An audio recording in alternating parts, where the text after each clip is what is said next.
проходят основы анимации непосредственно. Они изучают и теорию, трогают, можно сказать, ручками каждое из направлений. Это и перекладная анимация, и 2D, и 3D-сферы.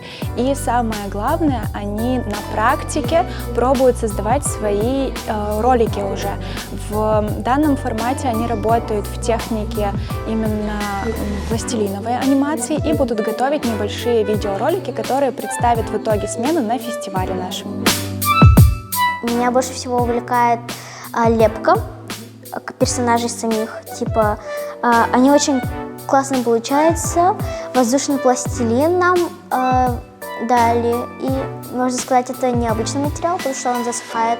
Мы берем телефон и, мы решили, что мой телефон возьмем, ставим его на подставку и настраиваем, чтобы видно было только этот фон, ставим туда персонажей и начинаем покадрово снимать.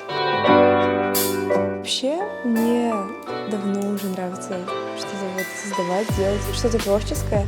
И я подумала, что это идеальный шанс для меня, показать себя, открыть себе новые стороны, проявить себя. И я считаю, что у меня это получается на этой смене. Наша задача не научить их делать мультик, а вовлечь их в анимацию сферу. Вот такой с целью я приходила сюда. И мне все безумно нравится, как дети реагируют на информацию, на то, как они быстро схватывают. И что еще? И проекты их, которые они готовят, у них получаются безумно красивые, безумно оригинальные, и их мышление прям удивляет меня.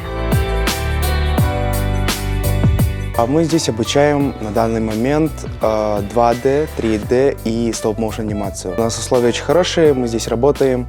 У нас, получается, все разделены на группы, они все друг другу не мешают, так как у нас просторное здание. И вот они вместе сидят, работают очень хорошо. Это наш анимированный логотип, то есть он анимирован при помощи технологии видеоскрайбинг. Вот мы можем посмотреть. Вот, то есть у нас есть такая анимация.